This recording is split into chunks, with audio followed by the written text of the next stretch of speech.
Hello everyone, namaste, welcome to the Ukulele Guy. आजको लेसनमा चाहिँ we learn how to play our famous Nepali song Resham Firiri on ukulele.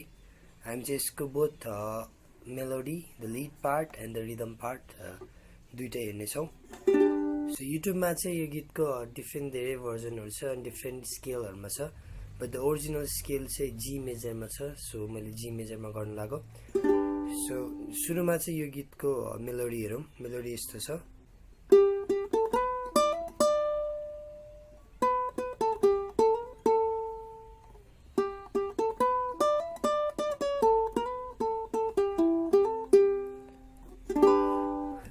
So यसको लागि चाहिँ start हुन्छ हाम्रो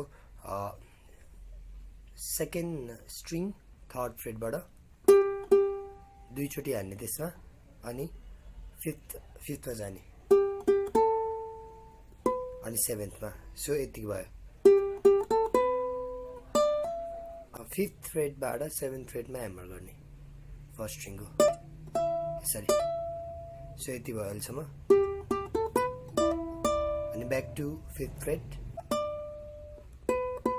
अनि back to second string seventh fret अनि fifth fret अनि थर्ड फ्रेट. सो अहिलेसम्म यस्तो भयो.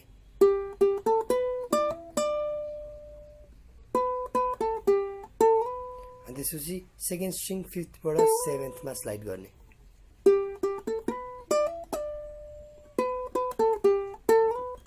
अनि back to second string fifth fret. So अहिलेसम्मको रेशम फिरिरी रेशम फिरिरी भयो.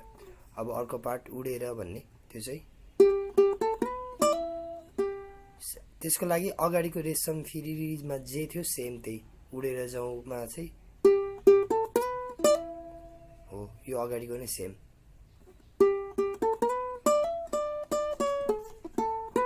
अब यो डाँडामा फन्ज्याङ यो पार्टको लागि चाहिँ यसमा चाहिँ फर्स्ट स्ट्रिङ फिफ्थ फ्रेटबाट दुई चोटी अनि फर्स्ट स्ट्रिङ फोर्थ फ्रेटमा डाँडामा भन्ज्याङ छ नि भन्ज्याङ भनको लागि चाहिँ सेकेन्ड स्ट्रिङ फिफ्थ फ्रेट भन्ज्याङ. अब अनि सेकेन्ड स्ट्रिङ फिफ्थबाट सेभेन्थमा स्लाइड भन्ज्याङ रेशम फिरी रेशम रेशम फिरी.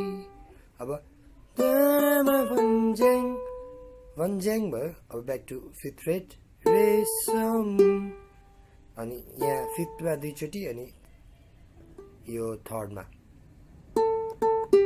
अनि back to third string fourth fret अनि सेकेन्ड स्ट्रिङ थर्डबाट फिफ्थमा ह्यामर अनि एन्ड चाहिँ फेरि सेकेन्ड स्ट्रिङ. सो यतिकै हुन्छ यो मेलोडी पार्ट. सो मैले पाएको फिडब्याक अनुसार चाहिँ कतिलाई चाहिँ राम्ररी हेर्न नआएर प्रब्लम हुँदैछ यसरी मैले सिकाएको हातले. कतिलाई चाहिँ यो नै इनफ हुन्छ. Maybe it's because some are just starting and some are already good. So in case तपाईँलाई यसले पुगेन भने म मेरो वेबसाइटमा यसको ट्याब राखिदिन्छु so that if you know how to play the tabs अनि त्यसपछि you can easily play this. So यसपछि अब यसको कर्डमा जाऊँ. यो चाहिँ मैले जीबाट सुरु गर्छु अनि यसमा लाग्ने कर्डहरू चाहिँ G major A minor D major अनि जी मेजर. सो सुरुमा यस्तो छ कि रेशम फिरिरी यस्तो टाइपको छ. अनि त्यसपछि सुरुमा यसको स्टमिङ हेरौँ. यसको स्टमिङ चाहिँ down up pause down up. So it's down up pause down up ला ला ला ला ला ला down up pause down up down up pause down up. So सुरुको कर्ड जी मेजर. एकचोटि जी मेजर सिकौँ. जी मेजरको लागि चाहिँ तपाईँले आफ्नो यो 1 नम्बरको फिङ्गरले थर्ड स्ट्रिङ सेकेन्ड फ्रेटमा 2 नम्बरको फिङ्गरले फर्स्ट स्ट्रिङ सेकेन्ड फ्रेटमा अनि यो 3 नम्बरको फिङ्गरले सेकेन्ड स्ट्रिङ थर्ड फ्रेटमा. जी मेजर यस्तो हुन्छ है. अनि सेकेन्ड यो रेशम फिरिरीमा यही लाग्छ सुरुमा रेशम फिरिरी रेशम फिरिरी। अब यसमा डी मेजरमा गयो त्यो डी मेजर सेकुम।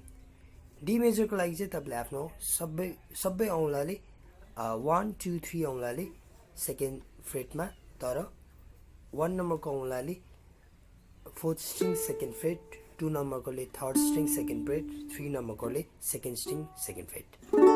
यो 1 नम्बरको स्ट्रिङ चाहिँ ओपन, यो चाहिँ ओपन।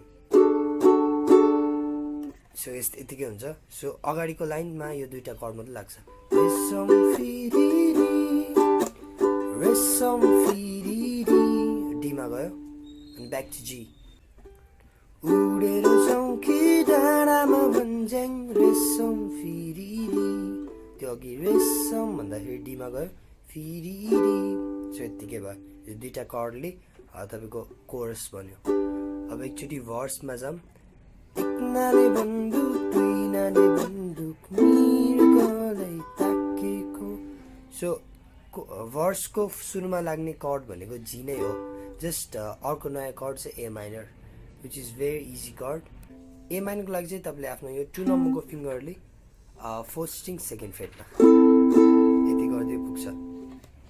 सो ए माइनर चाहिँ कहाँ युज हुन्छ भने चाहिँ एक नाले बन्दुक दुई नाले बन्दुक मृगलाई ताकेको, त्यो मृगलाई भन्ने पार्टमा एकचोटि युज भयो। अनि फेरि ब्याक टु जी। मृगलाई मैले ताकेको होइन मायालाई ताकेको, ठ्याक्क मायालाई भन्दा फेरि गयो।